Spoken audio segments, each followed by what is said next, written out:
Hello my horror movie fans, appreciate you clicking on this video. Evil never dies, and we know it for a fact because our boy Michael Myers is about to find himself in yet another brand new timeline. We first talked about this a couple of months ago when it was first announced that Michael Myers in the Halloween series would be getting a reboot. Miramax ended up winning a bidding war where they won the rights to both film and television rights for Michael Myers. It's been dead silent since then, and today Deadline came out with an update on what we can expect from this reboot. So what I'm doing here for you guys is going through the new details about what we can expect from this cinematic universe, because that is what it is, a cinematic universe of Michael Myers. Like, dude, that usually...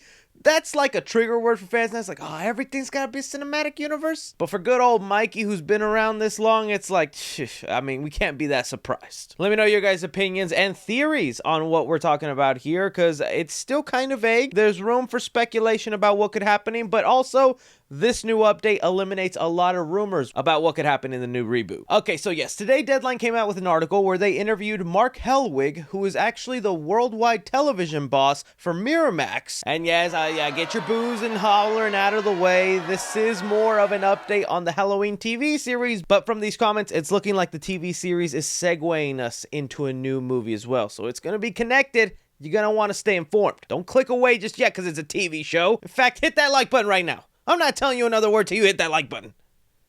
Thank you. And well, the whole reason for this article was because Miramax is already doing this, where they have a movie and a television show set in the same universe, and things seem to be going all right for them that way. It was on Guy Ritchie's The Gentleman, which is a movie that came out a couple of years ago, and then recently on Netflix, they came out with the Gentleman TV series, all connected into one, and they're wanting to use that same mindset for the new Halloween reboot. Starting us off in the article, they say here, Miramax Television in October signed a deal with Trancast to develop and co-produce a Halloween TV series, which is envisioned to potentially launch a cinematic universe spanning film and television. And the first comments we get about what we can expect from this TV show go as, we're on a fast track. It's a big priority for us. We've had a lot of exciting conversations in recent months with a number of really talented people, and I think we'll have a pretty good idea of what we're going to be doing very soon, Helwig said, adding, we're hoping to lock down the creative team very soon. Now there's more comments and details about what we can expect, but just stopping right there for a second,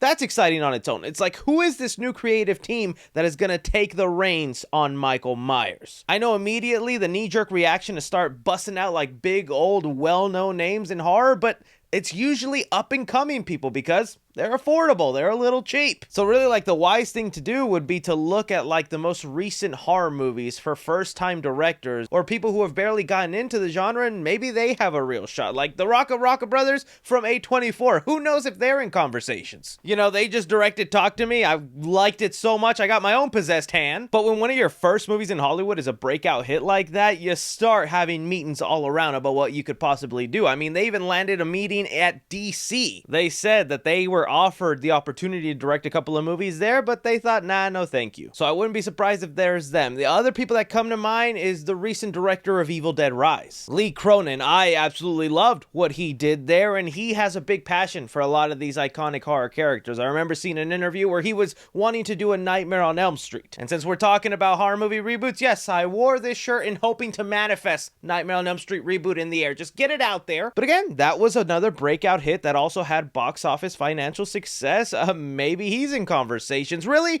that's just what I'm going to be so curious about, because I remember when David Gordon Green was announced, there was a lot of hype for it. But you know, a trilogy later and even moving on to the Exorcist world, the name David Gordon Green might not excite a lot of people. Heck, even Blumhouse decided to let him go for their continuation for the Exorcist world, and now Jason Blum has even recently said they have no idea what they're going to do. I know it seems like I'm going on a tangent of different things, but like, we have seen it before. Whoever this creative head is, you need to set up a plan, especially if you're saying words like cinematic universe. Can we like think about how many cinematic universes we've had where it feels like they were just throwing it at the wall, sequel to sequel, and there wasn't a clear plan on what to do? I would hate that for that to be the beginning of the cinematic universe for Michael Myers. If you're gonna do it right. Have a plan. Now moving on from there, we get into more details about what this TV show is gonna look like. The article continues, while the search for a writer is still ongoing, the idea for a TV series already has been identified. side. Hellwig comments here, "It's a big world. The most recent trilogy, culminating with Halloween Ends, provided a fitting conclusion to the story, so I don't think that is an opportunity to go off the back of that." And that right there, if it wasn't obvious by now, let go of what you knew of the Blumhouse Halloween Michael Myers. That is in its own timeline, and heck, it was one of the rare Halloween timelines that actually had a beginning and a conclusion. Not many of the Halloween Michael Myers timelines get a conclusion. A lot of them just end off. And also, spoilers, if you haven't seen Halloween Ends, there's a pretty gnarly end to Michael himself. Don't know what you could do there. So it's safe to say this new reboot has nothing to do with what Blumhouse has set up. Instead, it's going all the way back to the original movie. Shocker. The article says here, so the series is going back to the Halloween franchise's origins. The foundation of it is the original film, the John Carpenter movie, the characters of that film, and perhaps a group of characters that we haven't really focused on that much in recent film versions, or even in a number of them. Hellwig said, "It's a creative reset completely and going back to the original film as opposed to spinning out of any of the most recent film adaptations." And there we go. That actually gives us so much to work off. For one, it eliminates a couple of rumors we've been hearing. For one,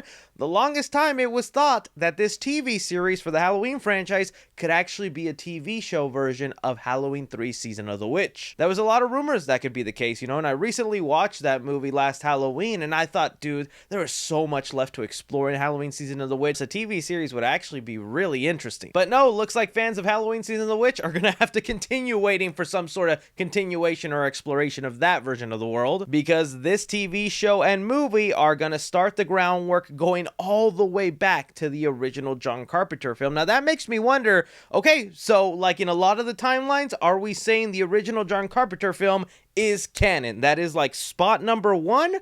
Or are you kind of remaking, rebooting, reanalyzing John Carpenter's original Halloween? Because there's an argument to be made that that's what Rob Zombie did in his reboot of Halloween back in 2007. That movie feels like it's doing kind of what they're describing here, as they go back to explore some characters that we barely touched upon in the original, but they also recreate a lot of moments from that original. I don't know, to me it almost sounds like they're trying to do a TV show remake of that original Halloween and just kind of more explore characters and moments of that Halloween night, which I mean could be fun, could be exciting. I don't know, I'm kind of torn on it, because yes, that original Halloween John Carpenter movie is iconic, is a classic. I mean, it set up a lot of what we know of the slasher genre today. But now getting on to like, what is this, the 5th, 6th timeline we're on with Michael Myers? I think it's time to stop leeching off what John Carpenter did and now get a little bit more risque with it. Get a little bit more interesting. Like, number one, for sure, in this new reboot, I kind of don't want Laurie Strode to be the new main character. It's obviously not going to be Jamie Lee Curtis, but I don't want some new, beautiful, young Sydney Sweeney.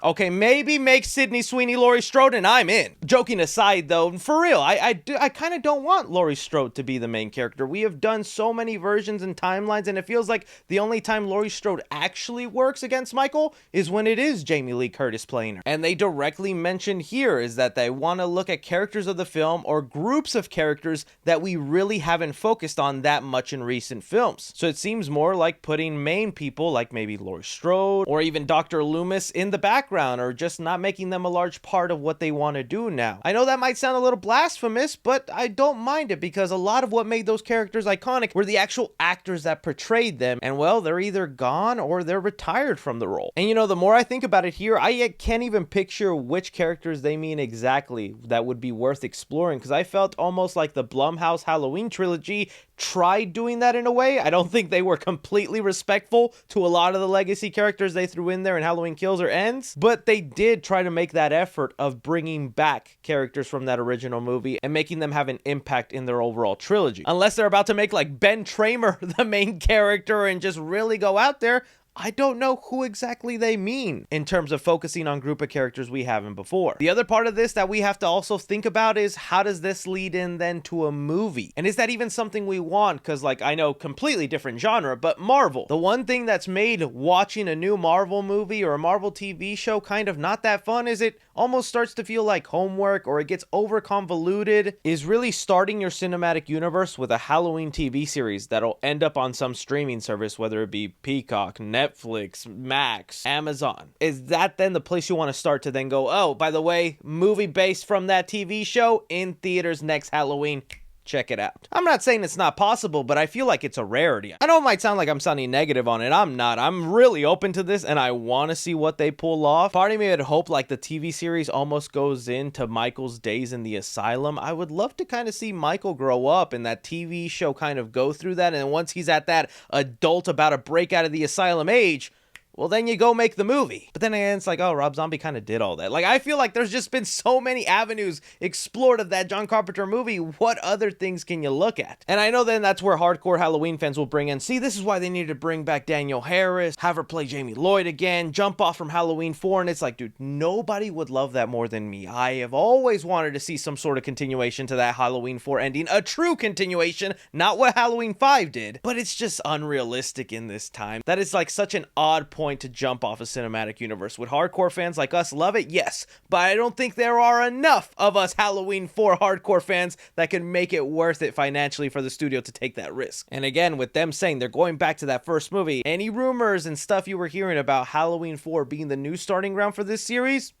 not happening. So I don't know, my friends. We'll definitely have to wait and see. It's exciting, it's interesting, but there's also some skepticism. I'd love to hear from you guys on what you think this new Halloween reboot should do, starting from the TV series, and then how they could connect that into a movie where you'd actually care. Anything, everything, be sure to like, subscribe, follow me on Twitter at 3C Films or on TikTok at 3C Films. But as always, I'm Chris. Take care.